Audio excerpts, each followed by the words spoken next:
کے ناطے ہم سے بڑی محبت. تو حضرت مولانا علی میاں صاحب رحمۃ اللہ علیہ کی بہت ساری باتیں دعوت کے بارے میں فرمایا کہ ایک مرتبہ حضرت مولانا سید ابو الحسن علی ندوی رحمۃ اللہ علیہ نے ایک مجمع سے جو دعوت و تبلیغ کے عنوان پر جمع تھا، حضرت نے چونکہ حضرت مولانا الیاس صاحب رحمۃ اللہ علیہ سے کام سیکھا تھا اور ساتھ کام کیا تھا اور شروع کے ساتھ دینے والوں بھی تھے، تو حضرت نے اس قرآنوں کی مجلس میں یہ بات فرمائی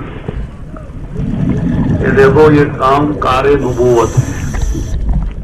ہم بھی بولتے ہیں نا کار نبوت، کار کے معنی کام، نبوت والا کام ہے.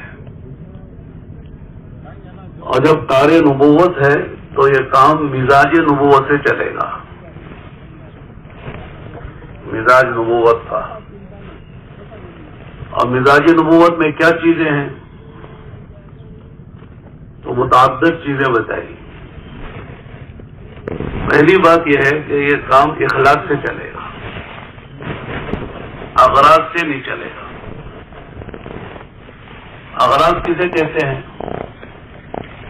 کہ آدمی کام کر رہا ہے، بہت محنت کر رہا ہے، بہت بڑے سفر کر رہا ہے، قربانی دے رہا ہے، لیکن مقصد یہ ہے کہ مال ملے یا مقام ملے، مال ملے یا مقام ملے، جاہ کی طلب میں یا مال کی طلب میں کام کرے. فرماتے ہیں کہ ایسوں سے کام نہیں ہوگا. اخلاص کیا ہے؟ کہ صرف اللہ کی رضا اور آخرت، اور کوئی مقصد نہیں ہے. ہر نبی نے اپنی قوم سے یہی کہا تھا کہ ما اسألکم علیہ من اجر، کہ میں اس دعوت کے کام سے تم سے کوئی اجرت نہیں مانگتا. میری ذاتی اور شخصی مفاد کے لیے میں کام نہیں کر رہا ہوں، اور تم سے میں کچھ چاہتا بھی نہیں ہوں. نہ میں یہ چاہتا ہوں کہ تم مجھے مقام دو یا مال دو یا دنیا کی کوئی چیز میرے پاس لاؤ. ان اجریہ الا علی رب العالمین، کہ میرا جو اجر ہے وہ اس پر ہے جس کے لیے میں کام کر رہا ہوں، جس کا کام کر رہا ہوں. کام کس کا کر رہے ہیں؟ اللہ کا. تو اجرت کس سے لینی ہے؟ اللہ سے لینی ہے. دنیا والوں سے کیا لیں گے؟ دنیا والے دیں گے بھی کیا؟ اللہ الغنی وانتم الفقراء. اللہ فرماتے ہیں کہ اللہ کی ذات غنی ہے، سب فقیر ہیں. یہاں کا بادشاہ بھی فقیر ہے، فقیر تو فقیر ہے، بادشاہ بھی فقیر ہے. کسی کے ہاتھ میں کچھ نہیں ہے. اگر کوئی ہماری تعریف کر دے تو ہم کچھ بڑے نہیں ہو جائیں گے، کوئی تنقید کرے تو ہم گھٹ نہیں جائیں گے. اس نے فرما کہ نہ تعریف کے لیے کام کرو، نہ مال و منال کے لیے کام کرو، صرف اللہ کے لیے کام کرنا. سورہ یاسین میں چند نبیوں کا تذکرہ ہے. لوگوں نے بات نہیں مانی تو حبیب نجار نامی ایک باتوفیق بندہ آتا ہے اور دوڑ بھاگ کر آتا ہے اور آگے کیا کہتا ہے؟ اتبعوا من لا يسألكم اجرا وهم مهتدون. اتبعوا من لا يسألكم اجرا وهم مهتدون. یعنی نبیوں کی دو صفات بیان کی جن کی بات قوم نہیں مان رہی تھی. کہا کہ ان لوگوں کی بات مانو جو تم سے کوئی معاوضہ نہیں چاہتے. اللہ يسألكم اجرا، علماء جانتے ہیں اجرن میں جو تنوین ہے وہ تعمیم ہے، یعنی کسی درجے کا کوئی بدلہ تم سے نہیں مانگتے. اور پھر ان کی زندگی خود صاف ستھری ہے، یہ نہیں کہ صاحب جس کی دعوت دے رہے ہیں وہ دعوت ان کی زندگی میں نہیں ہے. جو دعوت دے رہے ہیں، جن عقیدے کی، جن اخلاق کی، جن عبادات کی، جن معاملات کی، جن معاشرت کی، جن صفات کی، وہ ساری چیزوں سے وہ متصف ہیں. ہر چیز کی زندگی میں ہے. یعنی کہ کہتے کچھ ہے، کرتے کچھ ہیں. تو پہلی بات یہ فرمائی کہ مزاج نبوت یہ ہے کہ آدمی کام کرے اخلاص سے، ہر وقت جائزہ لیتا رہے. اس لیے کہ سب سے پہلی جو چیز بگڑتی ہے وہ نیت ہے، اور نیت ہی بہت دار و مدار ہے اعمال کا. اس لیے امام بخاری رحمۃ اللہ علیہ نے اپنی صحیح بخاری میں سب سے پہلے جو حدیث ذکر کی ہے وہ انما الاعمال بالنیات ہے. نیت بہت دیر میں سدھرتی ہے، وہ جلدی بگڑتی ہے. کہتے ہیں نا اخلاص دیر سے آتا جلدی جاتا ہے. اس صاحب کا نام اخلاص تھا. وہ مجلسوں میں دیر سے آتے تھے اور جلدی جاتے تھے. انہوں نے کہا بھائی کیا بات ہے، آپ دیر سے آتے ہو جلدی جاتے ہو؟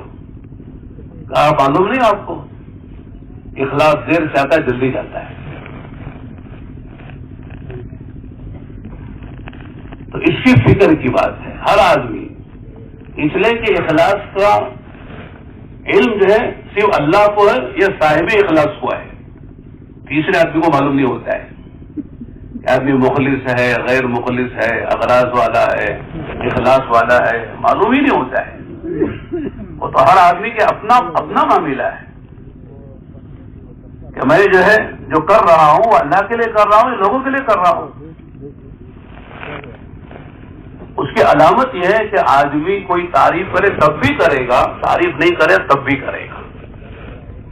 کوئی پوچھے تب بھی کرے گا، کوئی نہ پوچھے تب بھی کرے گا. کوئی آگے بٹھائے تب بھی کرے گا، آگے نہ بٹھائے تب بھی کرے گا.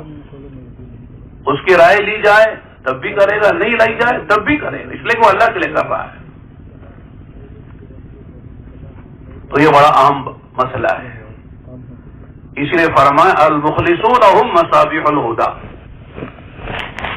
مخلصین جو ہے وہ ہدایت کے چراغ ہیں. اللہ کے لیے کرنے والا ظاہر ہے کہ اللہ تعالیٰ اس کے عمل میں تاثیر پیدا کرے. اللہ تعالیٰ اس کو ذریعہ ہدایت بنائیں گے، سبب ہدایت بنائیں گے، مفتاح للخیر بنائیں گے، مغلاق للشر بنائیں گے. وہ خیر کی چابی بنے گا اور شر کا تالا بنے گا. طوبى لعبد جعله الله مفتاحا للخير ومغلاقا للشر. مبارک ہے وہ بندے، خوشخبری ان بندوں کے لیے کہ جن کو اللہ تعالیٰ دنیا میں خیر کے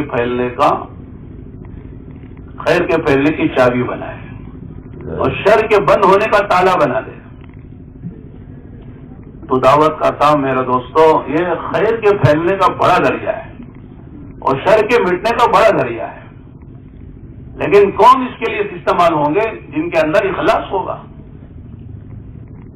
حضرات صحابہ کہتے تھے کونوا مصابیح الہدی وینابیع الحکم واحلاک البیوت. 3 باتیں بتائی. ہدایت کے چراغ بنو. ہدایت کے چراغ کب بنے گے؟ جب مخلص ہوں گے.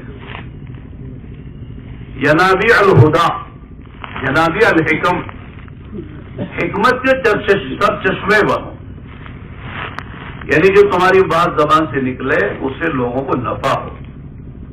حکمت کی باتیں بولو، لا یعنی فضول باتیں، بیکار باتیں، ہنسانے والے، مجلسوں کو گرمانے والی باتیں.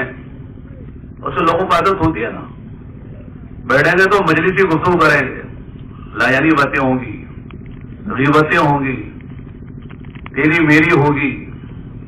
فرماتے اس سے اپنی حفاظت کرو. جو بات بولو سوچ کر بولو، سوچتے ہوئے بولو، بول کر سوچو. یعنی کہ صاحب بات آئی دل میں اب نکل دی، کہہ دیا جو زبان پہ آیا، دل میں آؤ زبان پہ آ گیا. دل میں بات آئی، بولنے سے پہلے سوچو، بولتے ہوئے سوچو اس کا فائدہ ہے کہ نقصان ہے، میری زبان سے نکلنے والی بات میں نفع ہے یا نقصان ہے. لا یعنی تو نہیں ہے. من حسن اسلام المرء ترکہ ما لا یعنی. حدیث میں آتا ہے کہ آدمی کے اسلام کی خوبی یہ ہے کہ آدمی لا یعنی ترک کر دے، یعنی ایسی باتیں جس کا نفع نہ دنیاوی ہے نہ دینی ہے، نہ آخرت میں ہے نہ دنیا میں ہے، ایسی بات زبان سے نہیں بولنی چاہیے. عام طور سے لوگ کوئی عمل کرتے ہیں تو اس پر جو ہے استحضار ہوتا ہے کہ محاسبہ ہوگا، مواخذہ ہوگا، حساب ہوگا، لیکن آدمی زبان سے جو بولتا ہے نا اس پر بھی حساب ہوگا، اس کا استحضار کم ہوتا ہے. امام بخاری رحمۃ اللہ علیہ نے بخاری شریف کی جو آخری کتاب ہے کتاب التوحید، اس کا جو آخری باب ہے وَنَضَعُ الْمَوَازِينَ الْقِسْطَ، کہ ہم میزان عدل قائم کریں گے قیامت میں، میزان عدل انصاف کی ترازو قائم کریں گے. پھر آگے کہا کہ وَيُوزَنُ أَفْعَالُهُمْ وَقَوْلُهُمْ یا أَقْوَالُهُمْ، کہ بندوں کے اعمال بھی تولے جائیں گے، اقوال بھی تولے جائیں گے. اعمال کیسے تولے جائیں گے، اقوال کیسے تولے جائیں گے، ایک بحث ہے، وہ اس میں مجھے جانا نہیں ہے، وہ تو جب درس میں بیٹھیں گے تو بتائیں گے. تو یہاں بتانا کیا ہے کہ اعمال کے ساتھ اقوال بھی تولے جائیں گے. اس نے جو بات کہی ہے وہ بات کیسی ہے، صحیح ہے، غلط ہے، خیر والی ہے، شر والی ہے، سچ ہے، حق ہے، باطل ہے، کیا باتیں ہیں، مفید ہے، مضر ہے. وَيَنَابِعَ الْحِكَمْ، حکمت کے چشمے بنو. تیسری جو بات ہے بڑی اہم ہے، وہ یہ ہے کہ احلاس البیوت، حرص کی جمع احلاس ہے، اس کے معنی ہوتے ہیں گھروں میں اندر جانے سے پہلے گھر کے دروازے پر ایک ٹاٹ ہوتی ہے، دیکھا کیا بولتے ہیں اس کو، میٹ ہوتی ہے، اور ہر جانے والا اس پہ پیر رکھ کے پیر صاف کر کے اندر جاتا ہے. اور بعض بڑے ذرا لوگ ہوتے ہیں تو اپنے پلنگ کے سامنے بھی ایک ٹاٹ ڈال کے رکھتے ہیں کہ پلنگ پر چڑھنے سے پہلے اس پہ صاف کر کے پھر پلنگ پہ جا کے سوتے بیٹھتے ہیں.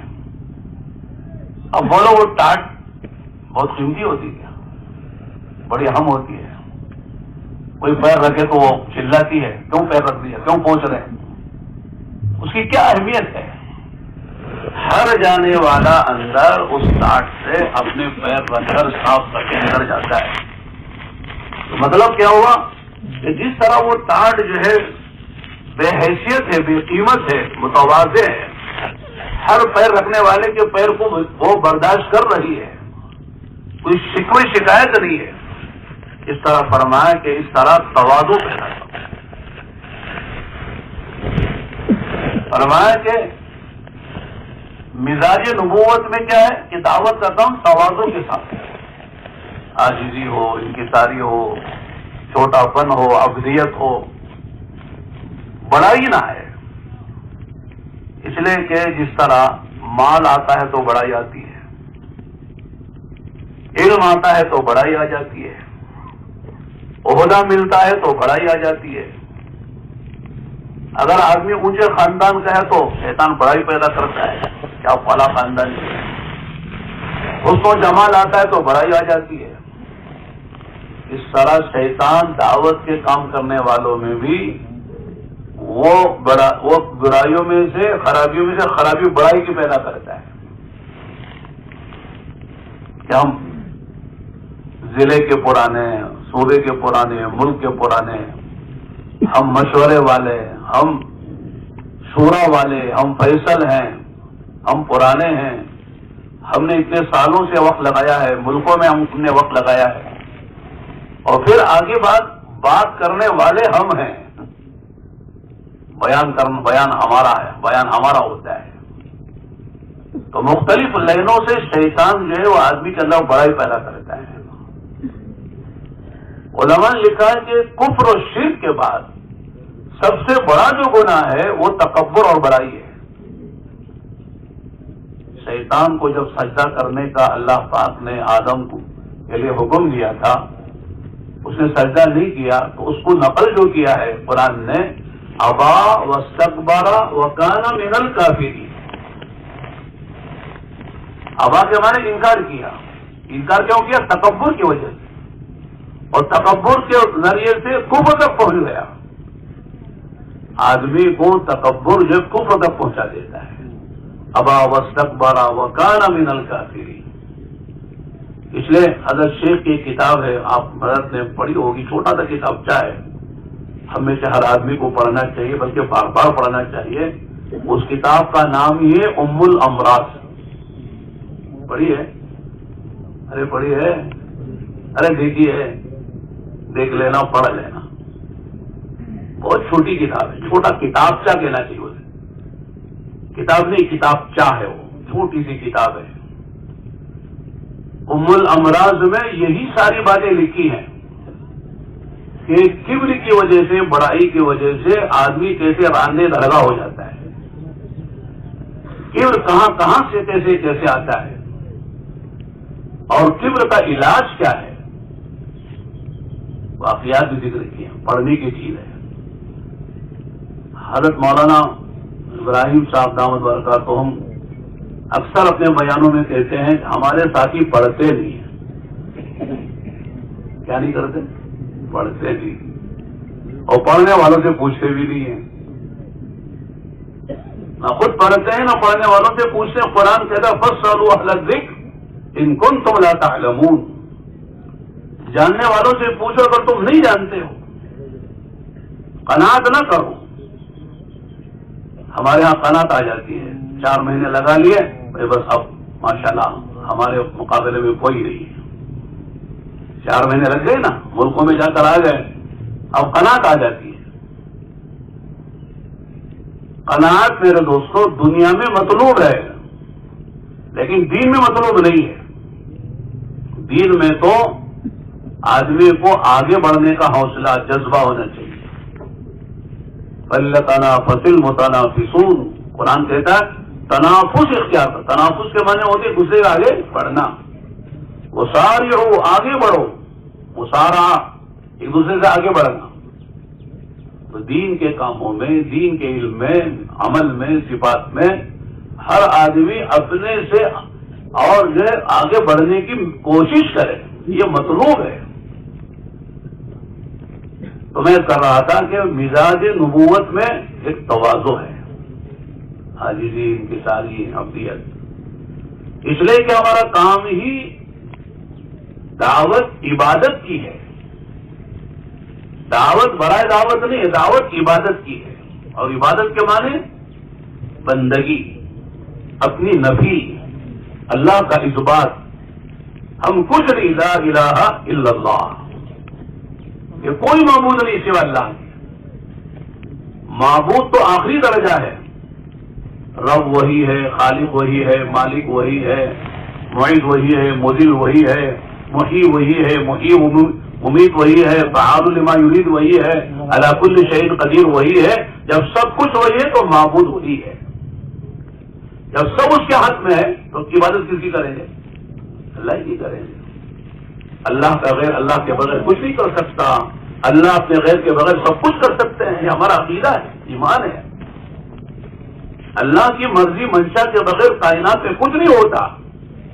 نہ کوئی ذرہ اپنی جگہ سے حرکت کر سکتا ہے، نہ قطرہ بادلوں سے نیچے آ سکتا ہے، نہ پتا کسی طرف سے گر سکتا ہے. کچھ نہیں ہوتا ہے. جو ہوتا ہے وہ اللہ کی قدرت سے ہوتا ہے، اور اللہ کے علم میں وہ ہوتا ہے. اللہ تک کی قدرت، اللہ کے علم سب کو محیط ہے. کوئی چیز اللہ کے علم سے باہر نہیں ہے، اللہ کی قدرت سے باہر نہیں ہے. ہر چیز اللہ کی قدرت کے ماتحت ہے، اور ہر چیز اللہ کے بولو علم ہے. تو تواضع، آدمی کے اندر تواضع ہے. تیسری چیز فرمائی مزاج نبوت میں تقویٰ ہے. اللہ کا ڈر ہو. خلوتوں میں، جلوتوں میں، تنہائیوں میں، مجموعوں میں، رات کے اندھیروں میں، دن کے اجالوں میں، ہر وقت آدمی کے دل میں اللہ کا خوف، اللہ کا ڈر ہو. آپ علیہ الصلوۃ والسلام نے ایک موقع سے فرمایا انی لاتقاکم واخشاکم للہ، کہ میں اللہ سے تم سب میں زیادہ ڈرنے والا اور اللہ کی نافرمانی سے تم سب میں زیادہ بچنے والا میں ہوں۔ یعنی کہ صاحب کام کر رہے ہیں تو ہم جو ہے بے فکر ہو جائیں، بے خوف ہو جائیں، ایسی نہیں، ایسا نہیں، اتنا کام بڑھ رہا ہے، خوف بڑھ رہا ہے۔ ایک حدیث ہے، بہت لمبی حدیث ہے، میں مختصر سناتا ہوں۔ اللہ کے نبی علیہ الصلوۃ والسلام نے فرمایا ثلاث درجات وثلاث کفارات وثلاث منجیات وثلاث مہلکات۔ سمجھ میں آئی؟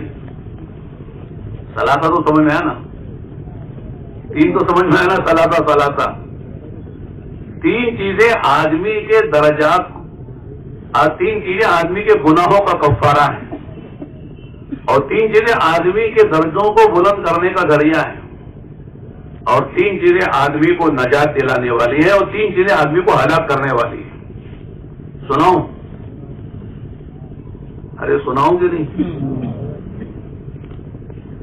موٹا موٹا سنا دیتا ہوں، تفصیل میں گئے ہوں تو پھر 2-3 گھنٹے لگیں گے اس میں۔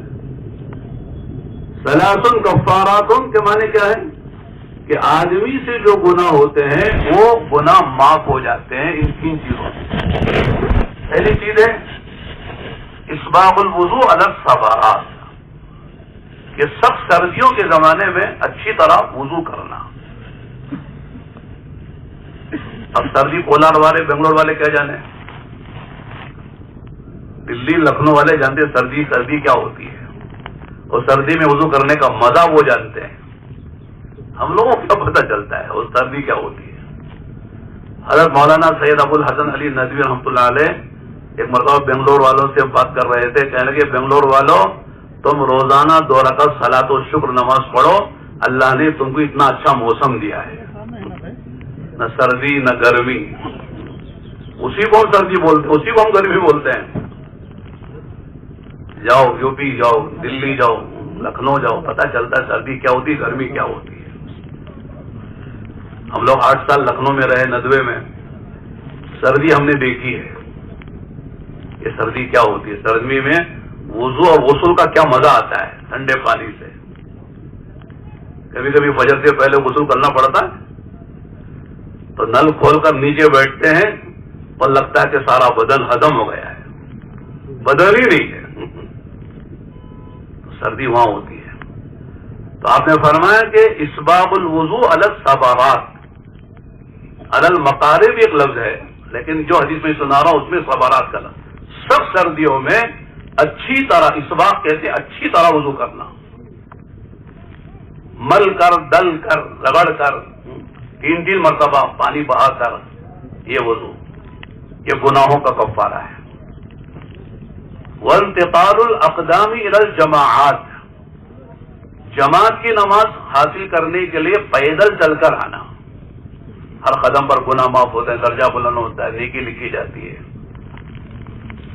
وانتظار الصلوات بعد الصلوات، ایک نماز کے بعد دوسری نماز کے انتظار میں بیٹھنا۔ 3 چیزیں ہیں، 3 چیزیں آدمی کے درجات کی بلندی کا ذریعہ ہے۔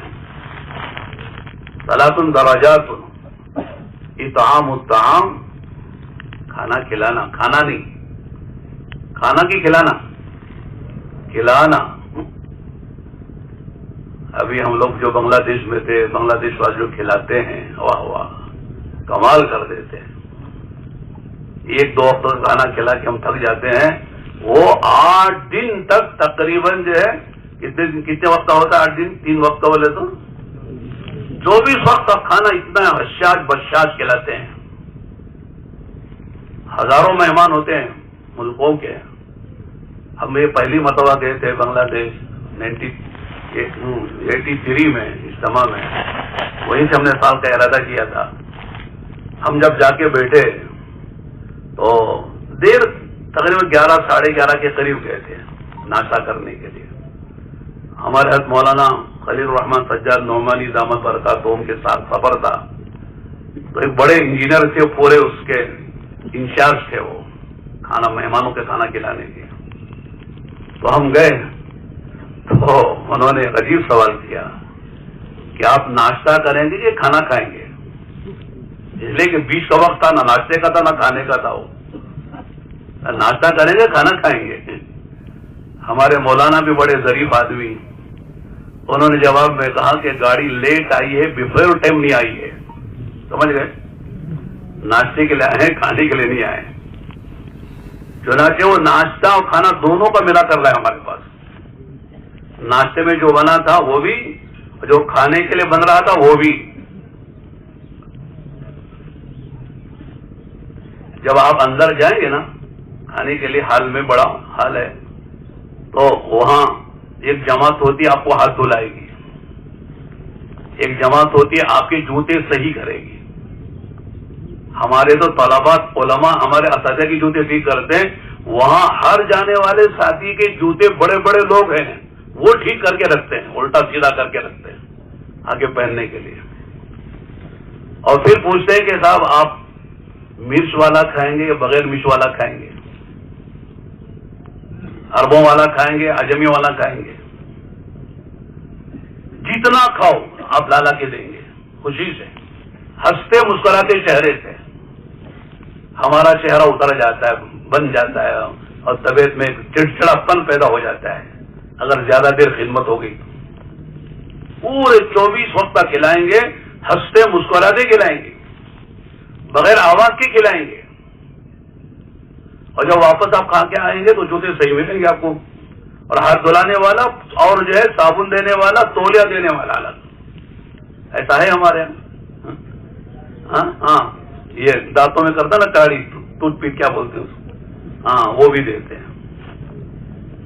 تو اور میں کہہ رہا تھا کہ اطعام اطعام کھانا کھلانا یہ آدمی کے درجات کی بلندی کا سبب ہے. تبلیغ نے ہر جگہ دسترخوان بچھوا دیے، ایسے بچتے ہیں جیسے داماد کے لیے بچتے ہیں. آج کل تو لوگ داماد کو بھی نہیں بچاتے، کیا وہی سر کا درد جب جب آ جاتا ہے. ملکوں میں دسترخوان بچ گئے ہر جگہ، اور کھلانے والے لوگ بن گئے، خرچ کرنے والے لوگ بن گئے.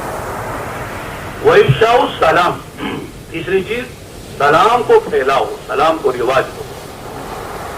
لیکن اس میں کمی، لوگ کہتے ہیں تبلیغ والا تبلیغ والے کو سلام کر دو، اس کو سلام ہی نہیں کرتا ہے. سلام ہم نے دیکھا ماشاءاللہ بنگلہ دیش میں، کیا سلام کو جواب دے دے دن تھک جاتا ہے. ہم جو ہے آواز میں گاڑی میں بیٹھ کے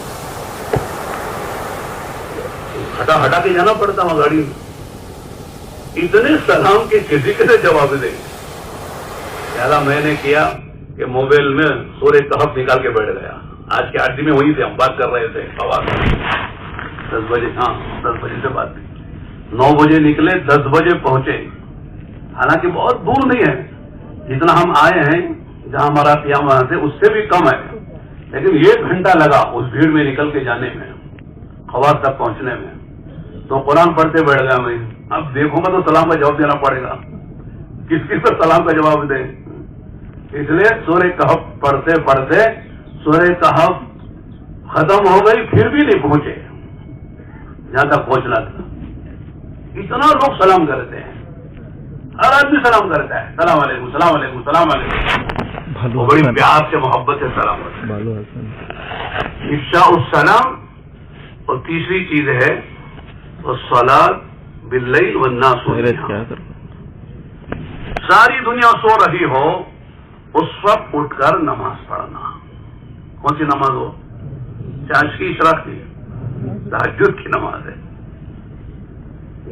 کہ ساری دنیا سونے کا مزہ لے رہی، خواب خرگوش کے مزے لے رہی، لیکن اس وقت اٹھ کر نماز پڑھنا. اس لیے کہتے ہیں کہ دین کی محنت میں جو جان آئے گی وہ راتوں کی دعا اور نماز سے آئے گی، راتوں کے رونے سے آئے گی. اگرچہ کہ تہجد کی نماز فرض نہیں ہے، لیکن دعوت کا کام کرنے والوں کے لیے فرض کی طرح ہے. فرض نہیں ہے، فرض کی طرح ہے. یا ایھا المزمل میں رات کا عمل بتایا ہے، اور یا ایھا المدثر میں دین کا عمل بتایا ہے۔ یا ایھا المدثر قم فانذر، کملے ہونے والے اڑ جائیے، آرام چھوڑ دیجیے اور جا کے ڈرائیے۔ قم فانذر وربک فکبر، انجام سے لوگوں کو آگاہ کیجیے، اور پھر اللہ کی بڑائی ہی کی بیان کیجیے، اس لیے کہ لوگوں کے دلوں میں پتہ نہیں کس کس کی بڑائی آ گئی ہے۔ فلاں وزیر بڑا، فلاں منسٹر بڑا، فلاں پارٹی بڑی، فلاں حکومت بڑی، فلاں ملک بڑا، فلاں مالدار بڑا، فلاں ڈاکٹر بڑا، فلاں فلاں بڑا، یہاں تک کہ میں بھی بڑا، آدمی بڑا ہے نا، میں بھی بڑا ہوں، پتہ نہیں کون سا بڑا، تیل کا بڑا ہے کہ ماچ کا بڑا ہے۔ بڑائی جب آتی ہے میرے دوستوں، آدمی کام کا نہیں رہتا ہے۔ اس لیے کہتے ہیں انا کو جب تک فنا نہیں کرے گا کام کا نہیں بنے گا۔ کیا بولو؟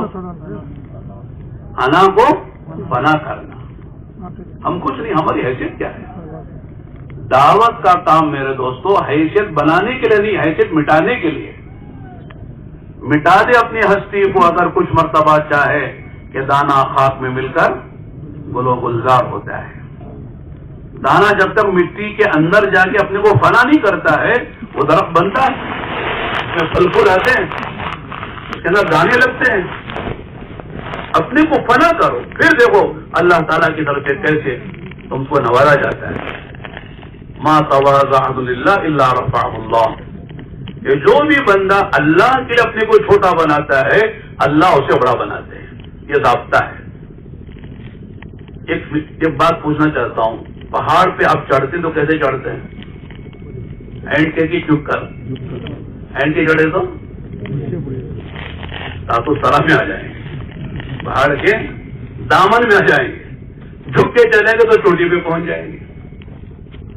تو معلوم کہ جھک کے رہو گے تو بڑے بنو گے، اونچائی پہ پہنچو گے، بلندی پہ پہنچو گے، چوٹی پہ پہنچو گے، اور اگر اکڑو گے تو گر جاؤ گے۔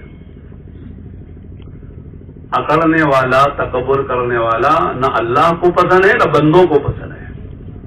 کہتے نا لوگ کہ آجی اتنا اکڑتا ہی نہیں، سامنے تو نہیں بول سکتے اس لیے کہ سب بولیں گے تو پتہ نہیں کیا کر دے گا۔ اکرام ہوتا ہے سامنے۔ میں ایک مثال دیتا ہوں، اکرام اصلاً جو ہے وہ ہے جو دل میں ہو اور سامنے سے زیادہ پیچھے بھی ہو، وہ اکرام اصل ہے، محبت۔ اگر کسی کا سامنے محبت ہے، سامنے اکرام ہے، پیچھے محبت نہیں، کوئی اکرام نہیں ہے۔ پولیس والا اگر پکڑ لے آپ کو، ہیلمٹ نہیں تھی تو آپ سے کہہ رہا 500 روپے بھائی، آپ 200 روپے کا نوٹ نکال کہتے ہیں کبڈی صاحب، مٹبیڑی صاحب، کنڑ میں اگر غیر مسلم ہے تو آپ جو سار بول رہے ہیں محبت سے بول رہے ہیں کہ نفرت سے بول رہے ہیں؟ اندر ہے کہ کہے گا ہے کہ نہیں، 500 روپے مانگ رہا ہے۔ اگر یہ وردی میں نہ ہو تو پھر اسے دکھاتا ہے، وردی میں تو کم بھی نہیں کرتا ہو، وردی سے اس کی قیمت ہے، اس کا مقام ہے۔ تو اندر نفرت بھری ہوئی ہے، لیکن تواضع سے آواز بھی بہت دبی دبی، اور اکرام صاحب، کبڈی صاحب، بڑی صاحب، 200 روپے تھے، کبڈی صاحب، مرگڈے صاحب، بھول گیا صاحب۔ تو آدمی اس کا جو زبان سے بول رہا ہے سار سار کہہ کے تواضع کے ساتھ بولو، وہ اکرام ہے؟ نفرت بھری ہے۔ یہ اکرام دفع مضرت کے لیے ہے۔ کس کے لیے بولو؟ ہاں، اس سے جو نقصان پہنچنے والا ہے اس سے بچاؤ کے لیے ہے۔ اصل اکرام جو ہے دفع مضرت والا نہیں ہے، نہ جلب منفعت والا ہے کہ فائدہ اٹھانا یا نقصان کو دور کر اس لیے اکرام ہو رہا ہے، یہ نہیں ہے۔ یہ کیا علامات قیامت میں سے بتایا گیا ہے کہ آدمی جو ہے آدمی کے شر سے بچنے کے لیے اس کا اکرام کیا جائے، یہ علامات قیامت میں سے ہے۔ اصل یہ ہے، تو جو آدمی جتنا متواضع ہوتا ہے اتنا لوگوں کے دلوں میں ابھاتا ہے، اچھا لگتا ہے، ہر آدمی اس کا اندر سے اکرام ہے کہ ماشاء اللہ اتنے پرانے ہیں، کیسا ان کے پاس کیسی تواضع ہے، بات میں کتنی مٹھاس ہے، ہر ساتھی کا کیسے اکرام کے ساتھ ماشاءاللہ معاملہ کرتے ہیں۔ ہر ساتھی یہ سمجھتا ہے کہ حضرت کو فلاں ہمارے پرانوں کو مجھ سے بڑی محبت۔ حدیث میں آتا ہے ہر صحابی اللہ کے نبی علیہ الصلوۃ والسلام کے بارے میں یہ سوچتے تھے کہ اللہ کے نبی علیہ السلام کو مجھ سے بڑی محبت ہے.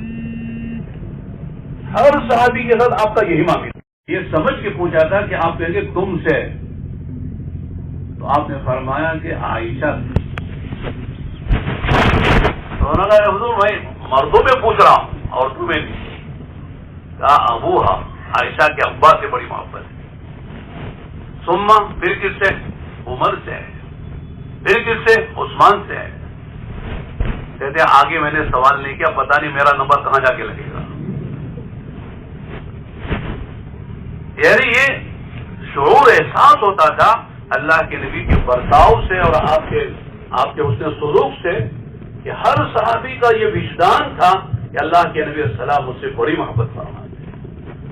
یہ اسوہ ہے، یہ نمونہ ہے، یہ قدوہ ہے، یہ طریقہ ہے کہ کام کرنے والے کا معاملہ ہر ایک کے ساتھ یہ ہو. یہ وہ کر سکتا ہے جس کے اندر تواضع ہو. وہ تکبر آدمی ہاتھ نہیں ڈالتا کسی، بلکہ اتنا تکبر میں آدمی بڑھ جاتا ہے، سلام تو کیا کرے گا، سلام کا جواب بھی نہیں دے گا. مسافہ کرے گا تو انگلیوں سے مسافہ کرے گا. مسافہ کرے گا تو یوں دیکھے گا، ادھر دیکھے گا ادھر مسافہ کرے. کیا ضرورت ہے ایسا مسافہ کرنے کی؟ دیکھ گزر رہے مسافہ ادھر کر رہے ہیں. آپ کے چہرے کو مسکراہٹ ہی نہیں. یہ کون سے اخلاق ہیں؟ اللہ کے نبی علیہ السلام مسافہ دونوں ہاتھوں سے کرتے تھے، اور جب تک وہ سامنے والا ہاتھ نہیں کھینچتا تھا آپ ہاتھ نہیں چھوڑتے تھے. جب کوئی آپ کے کان میں بات کرتا تھا تو آپ کان دے کے اس وقت تک بات سنتے تھے جب تک کہ وہ خود اپنی بات ختم نہ کر لیں. ہر ایک کے ساتھ یہ معاملہ، صرف ابو بکر عمر عثمان علی کے ساتھ نہیں. ایک معمولی ادنا درجے کا ساتھی صحابی، وہ بھی ایک عورت آپ کو کنارے لے جا کر پتہ نہیں کتنی دیر بات کرتی تھی، آپ اس کی بات سنتے تھے. اور میرے دوستو، مزاج دعوت میں تواضع ہے. تو میں سنا رہا تھا وہ حدیث، یاد آئی کون سی؟ 3 کرتے ہیں، یاد رکھنا. پھر کبھی بتائے تو پوچھے تو بتانا، اور صرف بتانے کے لیے نہیں، بیان کرنے کے لیے، عمل میں لانے کے لیے. بہت سے لوگ کہتے ہیں مولانا بہت اچھا مضمون ملا ہے بیان کرنے کے لیے، ہے کہ نہیں؟ اب میرا بھی بیان اس موضوع پر ہوگا. زندگی میں چیز لانا اصل ہے. جو چیز زندگی میں آ جاتی ہے وہ بھولتی نہیں ہے. عمل میں جو آتی ہے وہ آدمی بھولتا نہیں ہے. والصلاۃ باللیل والناس نیام، کہ ساری دنیا کے لوگ سونے دو یار، لیکن ان کو سونے میں مزہ آئے، ہم کو جاگ کر رونے میں مزہ آئے نہیں. اب بولو واقعی ہم کو سونے میں مزہ زیادہ آتا ہے کہ رونے میں زیادہ آتا ہے؟ جاگے تبھی تو روئیں گے، جاگے تبھی تو روئیں گے نا. اللہ کے سامنے رونا، مانگنا. مولانا فرماتے اللہ تعالیٰ کسی کو نوازنا چاہتے تو اللہ اس کو زاری کی توفیق دیتے. زاری کے معنی اس کے ساتھ انصاف نہیں، ایسا نہیں، ہر حال میں انصاف کرنا. ہمارے مولانا فرماتے ہیں اکثر بیان میں کہ ہمارا اللہ سے تعلق جو ہے وہ عبادت اور اطاعت کا ہے، اور بندوں سے ہمارا تعلق جو ہے انصاف، احسان اور انصاف کا ہے. یہ انصاف ہر حال میں انصاف کا ہے. فالعدل فی الغضب والرضا، عام طور سے آدمی کسی سے خوش ہوتا ہے تو انصاف کر جاتا ہے، کسی سے ناراض ہوتا ہے تو ناانصافی کر جاتا ہے. ظالم کو مظلوم بنا دیتا ہے، مظلوم کو ظالم بنا دیتا ہے. صحیح بات کرو جو صحیح ہے. کوئی بھی آپ کی بات پر انگلی نہ اٹھائے تو یہاں آپ نے غلطی کی ہے، آپ نے غلط بات کہی ہے، ظالم کو مظلوم، مظلوم کو ظالم بنایا ہے. ایک واقعہ یاد آیا، یوپی کا واقعہ، وہ زمانے کا، انگریز کا زمانے کا واقعہ، کتابوں میں لکھا ہے.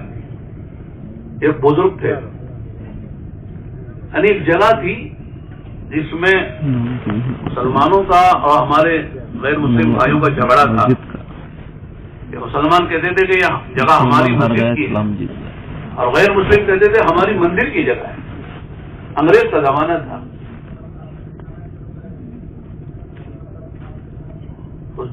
فیصلہ نہیں ہو رہا تھا، جج ابھی اس کے ساتھ پورے شواہد گواہی دستاویز نہیں آیا، تو غیر مسلموں نے کہا کہ یہاں اس علاقے میں ایک بزرگ رہتے ہیں حاجی صاحب، وہ سچ بولتے ہیں، کبھی جھوٹ نہیں بولتے، ہم ان کو لائیں گے، وہ جو کہیں گے اس پر فیصلہ کر دیجیے۔ مسلمان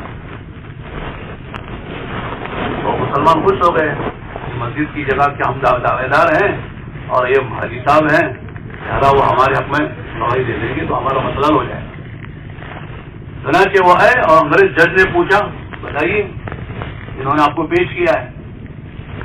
انہوں نے کہا صاحب کہا کہ جہاں تک میں صحیح جانتا ہوں یہ جگہ غیر مسلموں کی ہے، مندر کی جگہ، مسلمانوں کی جگہ نہیں ہے۔ تو فیصلہ غیر مسلموں کے حق میں ہوا اور مسلمانوں کے خلاف ہوا۔ بس یہ فیصلہ ہونے کی دیر تھی کہ غیر مسلموں نے کہا کہ یہ جگہ اگرچہ کہ ان کے کہنے کے مطابق اور ہمارے دعوے کے مطابق ہماری، لیکن اب یہ جگہ ہم مسلمانوں کو دیتے ہیں مسجد بنانے کے لیے، اس لیے کہ انہوں نے سچ کہا ہے۔ تو اس وقت انگریز نے لکھا اس فیصلے پر کہ اس مقدمے میں مسلمان ہارے اور غیر مسلم جیتے، لیکن میں کہتا ہوں کہ مسلمان ہارے لیکن اسلام جیتا۔ حق بولنے کی وجہ سے، سچ بولنے کی وجہ سے مسلمان اگرچہ کہ ہارے ہیں لیکن اسلام جیتا ہے، اس لیے کہ جگہ مسلمانوں کو ملی اور اس میں سے پتہ نہیں کئی لوگ مسلمان بھی ہوئے۔ اس لیے کہتے ہیں کہ الصدق ینجی والکذب یہلک، سچائی آدمی کو نجات دیتی ہے اور جھوٹ آدمی کو ہلاک کرتا ہے۔ اب بولے، سچ بولے، انصاف کی بات کرے، اپنا ہو پرایا ہو، چاہے وہ باپ کے خلاف بات پڑتی ہو، بیٹے کے خلاف پڑتی ہو، بلکہ اپنے خلاف بھی پڑتی ہو، تب بھی ہم حق بولیں گے۔ یہ نہیں کہتا اپنا نقصان ہے تو جھوٹ بول دیا، غلط فیصلہ کر دیا، باپ کے حق میں فیصلہ کر دیا، غلط فیصلہ کر دیا۔ والعدل فی الغضب والرضا، اور دوسری بات کیا فرمائی؟ وخشیۃ اللہ فی السر والعلانیہ، یہ عام بات ہے، یہ سنانے کے لیے میں نے حدیث سنائی کہ آدمی خلوتوں میں ہو، جلوتوں میں ہو، کوئی دیکھے نہ دیکھے، دن کا اجالا 12 بجے دن کے بج رہے ہیں یا رات کا اندھیرا ہو، ہر حال میں اللہ سے ڈرے۔ مولانا ہمارے فرمائے ابراہیم صاحب، ہماری خلوتیں ہماری جلوتوں سے اچھی ہونی چاہیے۔ جلوت کے کیا معنی؟ جیسے ہم بیٹھے سب دیکھ رہے ہیں دوسرے کو، اس میں جتنے ہم اچھے نظر آ رہے ہیں اس سے اچھے رات کی تنہائی میں ہوں جب کوئی ہم کو دیکھ نہ رہا ہو۔ جیسے سب کے سامنے ہم کوئی گناہ نہیں کرتے، کوئی غلط کام نہیں کرتے، اس طرح تنہائیوں میں بھی کوئی غلط کام نہ کرے۔ یہ اصل تقویٰ کہلاتا ہے، اندر کا ڈر، اللہ کا خوف۔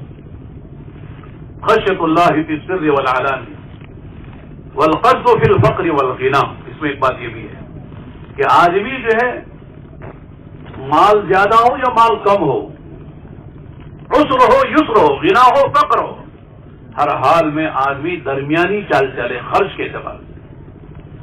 مال بہت ہے تو اللہ اڑا رہے ہیں، ذرا مال کم ہو گیا تو جو حقوق واجبہ ہے وہ بھی ادا نہیں کر رہا ہے، بلکہ کنجوس مکھی چوس ہو گیا۔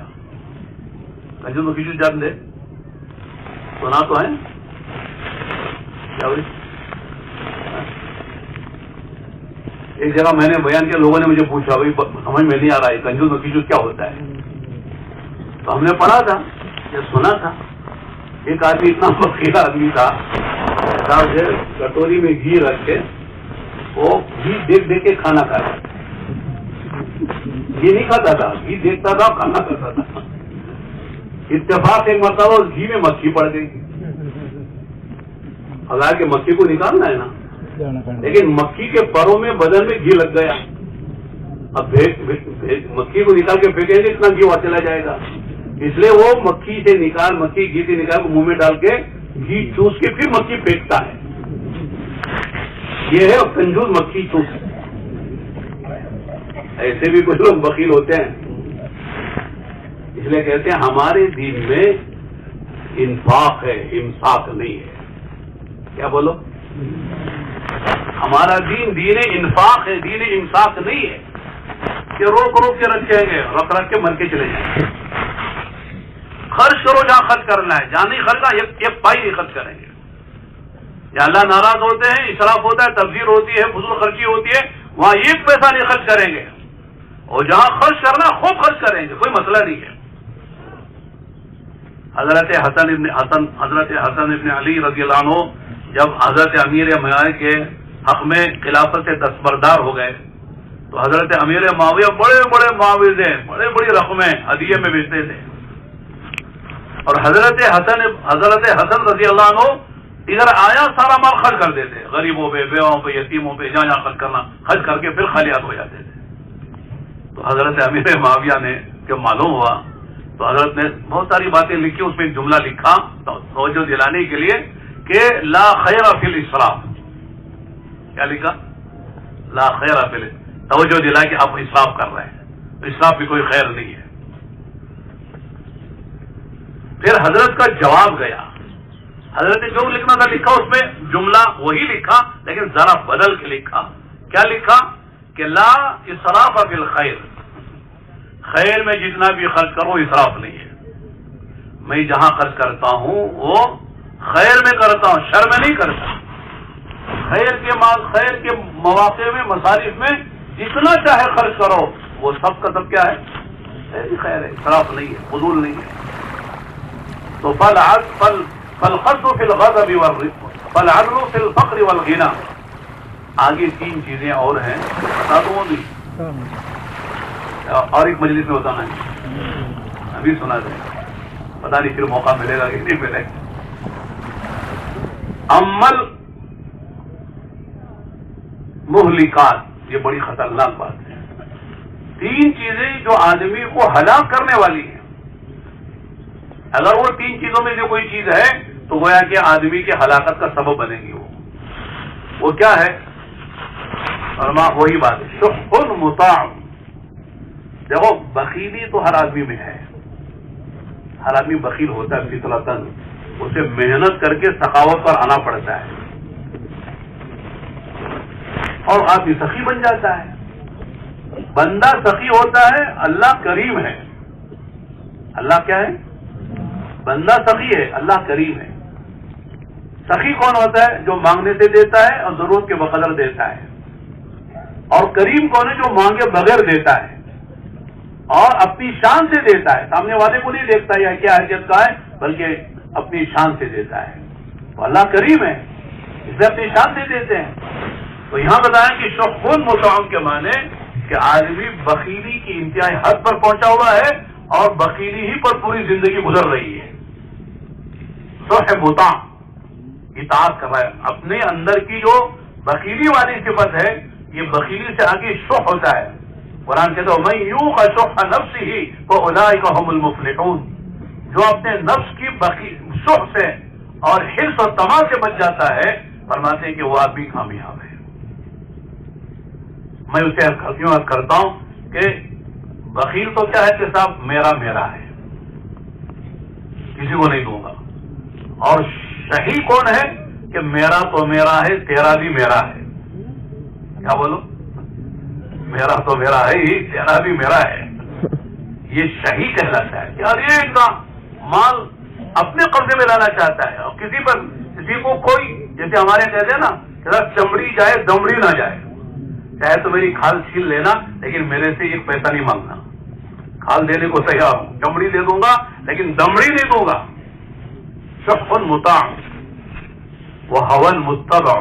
دوسری بات ہے کہ آدمی کے خواہشات ہر آدمی میں ہیں، لیکن خواہشات سے آدمی لگام دے کے چلتا ہے۔ شریعت جو ہے وہ خواہشات پہ لگام لگاتی ہے، لیکن شح مطاع وہوى متبع کے معنی خواہشات کا آدمی اسیر اور غلام بنا ہوا ہے، جو کرتا خواہشات کو غلام رکھ کر چلتا ہے، خواہشات پر مال کماتا ہے، خرچ کرتا ہے، اور اسی طرح جو خوشی غمی خواہشات کے مطابق ہوتی ہے، دیکھنا بولنا سننا سب خواہشات کے تابع ہے۔ ارأیت من اتخذ الہہ ہوا، کیا آپ نے دیکھا اس آدمی کو جس نے اب خواہشات کو اپنا خدا بنا ہوا ہے؟ جسے خدا کی ماننے چاہیے اسے خواہشات کی مان کے چل رہا ہے۔ تو خواہشات کو غلام یہ ہلاک ہونے والا ہے. اور آگے جو بات ہے، آخری جو بات ہے وہ بڑی اہم ہے. وہ کیا ہے؟ اعجاب المرء بنفسی. اعجاب المرء بنفسی کہ آدمی خود پسند ہو گیا ہے، یعنی اپنے کو اس نے ہر چیز میں پاسنگ نمبر لگا لیا ہے کہ میری بات سب سے صحیح، میرا بیان سب سے اعلیٰ، میری رائے سب سے اعلیٰ، میرا فہم سب سے اعلیٰ، مجھے کسی سے استفادے کی ضرورت نہیں ہے. حضرت مولانا سید ابو الحسن علی ندوی کا ایک کتاب ہے، میں کہتا ہوں اگر موقع ملے تو پڑھ لیجیے. اس کتاب کا عنوان ہی ہے ذرا لمبا کہ کوئی بھی دنیا میں شخص اپنی اصلاح اور اپنے بڑوں سے استفادے سے مستغنی نہیں ہے. سمجھ میں آیا؟ یا اس کو کھولنا، عربی تو نہیں بولی میں نے، اردو بولی ہے. یعنی کوئی آدمی کسی مقام پہ پہنچ جائے لیکن یہ نہیں سمجھ سکتا کہ میری اصلاح ہو گئی، اب مجھے مزید اصلاح کی ضرورت نہیں ہے. ایسا ہے کیا؟ اور وہ آدمی اپنی اصلاح کا محتاج ہے. اگر آدمی غور کرے اپنے بارے میں کتنی خرابیاں ہیں تو واقعی اگر ان خرابیوں کا علم پاس بیٹھنے والے کو ہو جائے تو لوگ پاس بیٹھانے تیار نہیں ہوں گے. جو کر چکا وہ الگ ہے، جو فی الحال موجود ہیں اندر خرابیاں، اگر اس کا علم لوگوں کو ہو جائے تو لوگ پاس بیٹھنے کو تیار نہیں، بٹھانے کو تیار نہیں ہوں گے. آدمی اپنا جائزہ لے تب نتائج تو بڑا اچھا ہے. تو آدمی یہ نہ سمجھے کہ صاحب میری اصلاح ہو گئی، اب مجھے مزید اصلاح کی ضرورت نہیں ہے. دوسرے، میں مقام پہ پہنچ گیا ہوں، اب مجھے کسی کو بڑا بنا کے اس کے تابع ہو کر اس سے استفادہ کرنے کی مجھے ضرورت نہیں ہے. میں بڑا ہوں، میرے سے کوئی بڑا نہیں ہے. لوگ مجھ سے سیکھے، مجھے کسی سے سیکھنے کی ضرورت نہیں ہے. جہاں یہ بات پیدا ہو جاتی ہے تو میرا دوستوں آدمی کے لیے بڑے خطرے کی، اس لیے کہ قرآن کہتا ہو فوق کل ذی علم علیم، ہر جاننے والے سے بڑھ کر جاننے والا ہے. 9 گھنٹے ہو رہے ہیں، جو بات ہم کہنا چاہ رہے تو وہ رہ گئی، ادھر ادھر کی باتیں ہوگی. اس میں بھی کچھ پیدا ہو جائے گا. ٹھیک ہے. تو دوستوں اور بھائیوں، تبلیغ میں آدمی میں تواضع ہو، عاجزی ہو، تقویٰ ہو، ابدیت ہو، تکبر نہ ہو، حسد نہ ہو. اور ایک بہت اہم بات حضرت نے فرمائی کہ مزاج نبوت یہ ہے کہ ہر کام کرنے والا ساری امت اور امت کے ہر فرد سے خیر خواہی اور جو ہے خیر خواہی اور ہمدردی کے جذبے سے چلے. ہر ایک کی خیر خواہی دل میں ہو، کسی سے حسد، کوئی کینہ، کسی کی برائی کچھ نہ ہو. ہمارے دشمنوں سے بھی ہمیں جو ہے وہی خیر خواہی ہو جو ہمارے دوستوں سے ہے. ہم دشمنوں کی بھی خیر خواہ ہیں، کوئی ہمارا دشمن نہیں ہے تو ہم بھی اس کے بھی ہم خیر خواہ ہیں. اللہ کے اسلام نے طائف والوں نے دعا مانگی کہ نہیں مانگی؟ ہندا کو معاف کیا کہ نہیں کیا؟ ابو سفیان کو معاف کیا. ارے آپ علیہ الصلوۃ والسلام کو زہر دینے والے، سحر کرنے والے، قتل کے منصوبے بنانے والے، ان کی بھی آپ نے خیر خواہی کی. عبداللہ ابن ابی بن سلول جو منافقوں کا سردار تھا، اس کا وہ جو مرا ہے، جو جہنمی نہیں، اعلیٰ جہنم کے سب سے نچلے طبقے میں منافقین ہوں گے، ان کا یہ سردار ہے، رئیس المنافقین ہے، وہ مرا ہے تو آپ نے اس کی نماز جنازہ پڑھائی ہے. اپنی چادر آپ نے اس کے کفن کے لیے دی ہے. حضرت عمر تو منع کر رہے تھے، اللہ کے نبی اتنا منحوس انسان ہے، اس کی نماز جنازہ آپ پڑھائیں گے؟ اپنی چادر اسے کفن کے لیے دیں گے؟ دے دیا. عمر کی بات نہیں سنی، نماز پڑھا کے فارغ ہوئے. اللہ نے آیتیں اتاری کہ اے نبی آئندہ سے کسی منافق کی نماز جنازہ نہ پڑھائیے. 70 مرتبہ استغفار کریں گے تب بھی معاف نہیں کریں گے. منع کیا. آپ نے حضرت عمر سے بلا کہ عمر، اللہ پاک نے تمہاری رائے پر قرآن اتارا ہے، آئندہ مجھے نماز پڑھانے سے کسی منافق کی منع کر دیا ہے، لیکن میرے دل کا حال تم کو سناتا ہوں. 70 پر 1 مرتبہ استغفار کرنے سے اس کی مغفرت ہو جاتی، تو 70 پر 1 مرتبہ اس کے لیے استغفار کر دینا. لیکن مغفرت نہیں ہے، اللہ نے اعلان کر دیا ہے. یہ نبی کا ضرب اور سینہ و اخلاق ہے. ایسے اخلاق والوں سے اللہ کام لیتے ہیں. ذرا سی کسی نے ہماری رائے توڑ دی, کاٹ دی, ہم اس کے ناراض, زندگی بھر کے ناراض ہو گئے. کسی نے ہمارے خلاف کوئی بات کر دی تو ہم اس کا منہ دیکھنے کو تیار نہیں. اسے دشمن, اسے دشمن, اسے دشمن بنا رکھا ہے. کیسے کام ہوگا؟ سب کی خیر خواہی ہو, سب کی بھلائی ہو, سب کی اچھائی ہو. جیسے ماں باپ اپنی اولاد کی بھلائی چاہتے ہیں. ماں باپ بچے جتنا چاہے برا کریں, لیکن ماں باپ بچوں کا برا نہیں چاہتے. بچے کیا کیا حرکتیں کرتے ماں باپ کے ساتھ, لیکن کبھی ماں باپ بچوں کا برا نہیں چاہتے. اس طرح میرا دوستوں, دعوت اور تبلیغ کا کام کرنے والے کسی کا برا نہیں, کوئی برا بھی چاہے تو ہم اس کا اچھا ہی چاہیں گے, ہم بھلا ہی چاہیں. ہم کسی کے دشمن نہیں ہیں, پر ہم چاہتے ہیں کہ صحیح نہج سے, صحیح اسلوب سے, صحیح نیتوں سے ہمارا کام ہو, ہم کام کریں. پھر آخری بات یہ ہے کہ یہ مجمع تو پرانوں کا ہے, نیا مجمع تو وہاں عمومی پنڈال میں ہے. ان سے تو کہتے تھا اب ترتیب پر آ جاؤ, زندگی میں 4 مہینے لگا لو, چلا لگاؤ سالانہ, روزانہ جو ہے یعنی ماہانہ 3 دن لگاؤ, روزانہ 2.5 گھنٹے لگاؤ, ہفتے میں 2 گز کر لو. یہ ترتیب ہے کام کی. اور پرانوں سے کہتے تقاضوں پر آؤ. پرانا وہی جو تقاضوں پہ چلے, یعنی کہ ہم بھی ترتیب پر ہیں, ہمارا بھی سالانہ چلا لگ گیا, اب کیا چاہتے ہو آپ؟ زندگی کے 4 مہینے لگ گئے, اب کیا چاہتے ہو؟ یہاں نہیں. پرانا وہ ہے کہ جو تقاضا ہے اسے لبیک کہے, اسے آگے بڑھے. جہاں قربانی کا موقع وہ آگے بڑھے. انصار مدینہ کی خصوصیت میں خصوصیت یہ تھی, وہ کہتے تھے اللہ کے نبی آپ جو عمدہ چیزیں ہیں, نرم چیزیں ہیں, دنیا کی نعمتیں دولتیں, وہ تو آپ دے دیجیے دوسروں کو. مہاجرین میں تھے. اور جہاں ضرورت تقاضا ہو قربانی کا, جان مال لگانے کا, ہم کو بلا لیجیے, ہم تیار ہیں. تو یہ ہے انصار مدینہ کی صفت, ایثار والی, کہ جہاں قربانی ہے ہم آگے, جہاں راحتیں ہیں وہاں دوسرے آگے. تو پرانے وہ ہیں جو قربانی پر آگے بڑھیں. الحمدللہ اجتماع سے پہلے جماعتیں نکلی آپ کی ماشاءاللہ, جس کی برکت سے اتنا بڑا اجتماع ہو رہا ہے. ماشاءاللہ 142 جماعتوں نے اجتماع سے پہلے کام کی, بڑی بات ہے. 75 جماعتیں مقامی ہیں, باقی جماعتیں مہمان جماعتیں ہیں.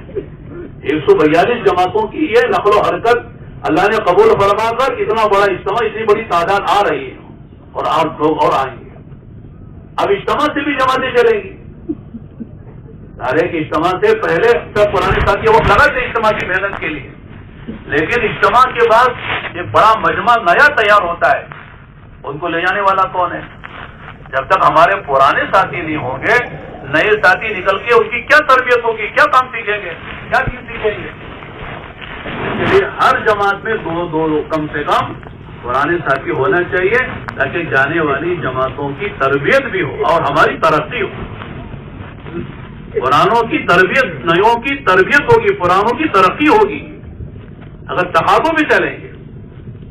ورنہ بھائی مولانا ایک بیان میں کہہ رہے تھے کہ شیطان 3 طریقے سے آ کے کام ذمہ داری سے پیچھے کرنا چاہتا ہے. ایک تخویف کے راستے سے, کیا مطلب ہے؟ ڈراتا ہے, جاؤ گے تو یہ ہو جائے گا, جائے تو وہ ہو جائے گا. ہوا کچھ نہیں ہے, صرف ڈرانا. تو ڈر کی وجہ سے آدمی رہ جاتا ہے, یہ ہو جائے گا, وہ کاروبار کا یہ ہو جائے گا, گھر کا یہ ہو جائے گا, فلاں یہ ہو جائے گا. تو شیطان ڈراتا ہے کہ شیطان تو اس کے چیلوں کو ڈرا کر خیر کے کاموں سے محروم کر دیتا ہے. تخویف, اب اسے کھولنے کی ضرورت نہیں ہے. دوسرے کہتے ہیں تصویر. تصویر کے معنی ہی بہانے بناتا ہے کہ میرا فلاں کام ہے, میرا فلاں کام ہے, میرا فلاں کام ہے, میں کیسے جا سکتا ہوں, یہ کام مجھے ضروری کرنا ہے. تصویر اسے کہتے ہیں. جیسے منافقین کہتے تھے ان بیوتنا عورا وما ہی بعورا. جب آپ سے پوچھا, آپ کو جو آپ کے ساتھ جانے کو کہا گیا غزوہ تبوک میں, تو جا کر درمیان سے کہنے لگے ہمارے گھر خالی ہے, ہماری عورتوں بچوں کا کوئی نگراں نہیں ہے, خطرہ ہے کہیں مدینے میں کوئی بات ہو جائے تو ہمارے گھر والوں کی عبادت کون کرے گا. حالانکہ گھر خالی نہیں تھے, گھر میں لوگ تھے اور حفاظت ہو سکتی تھی, لیکن انہوں نے کہا ہمارے گھر خالی ہے, ہم واپس جا رہے ہیں. یہ بہانے کر کے وہ گئے ہوئے بھی واپس ہو گئے. یہ دوسرا. اور تیسرا کیا ہے؟ تصویف ہے. تصویف کے معنی کیا ہے؟ کرنا ہے لیکن اب نہیں بعد میں. کرنے سے منع نہیں ہے, کریں گے مولانا آپ کہہ رہے ہیں ضرور کرنا ہے لیکن اب نہیں بعد میں. اس کو تصویب کہتے ہیں. اور حدیث میں آتا ہے اکثر اہل النار اہل التصویب, جہنم میں اکثر جو لوگ جائیں گے وہ کاموں کو ٹالنے والے. کام کر سکتے تھے لیکن ٹال دیا اور کام کا وقت نہیں آیا, مر گئے, انتقال کر گئے, کس وجہ سے چلے جائیں گے. کچھ لوگ ایمان لانے میں ٹال مٹول کیا, لانا ہے لیکن بعد میں, ابھی خوف کے بعد جانا اور جا کے کوئی سب بہت بات کریں گے, وید دیکھیں گے, لیکن آ نہیں سکے, مر گئے کفر کی حالت میں. ایسے بہت سے نیک کام ہوتے ہیں, ضرورت کے کام ہوتے ہیں, ذمہ داریاں ہوتی ہیں, لیکن آدمی اس کو ٹال کے چلا جاتا ہے, بعد میں کریں گے تو پھر وہ خطرے میں ہوتا ہے. اس لیے میرے دوستو ایک تو فائدہ اس وقت یہ ہے کہ جو جماعتیں ہماری بن رہی ہیں ماشاءاللہ اجتماع سے, رات میں بات آئی ماشاءاللہ ہر تعلقے کے 2-2 3-3 جماعتیں اور کولار حلقے کے جماعتیں ماشاءاللہ زونوں کی جماعتیں بن رہی ہیں. لہذا اس وقت تقاضا ہے کہ ان جماعتوں کو لے کے 4 مہینے کیوں چلنے کیوں, ایسے جماعتوں کو لے کے چلنے والے اصل ہیں جو تقاضے پہ چلیں گے. وہ ذرا کھڑے ہو کر بولے انشاءاللہ ہم اپنی جماعتوں کو لے کے جا رہے ہیں, ذمہ دار حضرات جا رہے ہیں, ذرا کھڑے ہو کر بتائیں کون کون جماعتیں لے کے جا رہے ہیں. کھڑے ہو جائیں, جن کی ترتیب بنی وہ بھی کھڑے ہوں, ترتیب نہیں بنی اب ارادہ ہو رہا وہ بھی کھڑے ہو جائیں.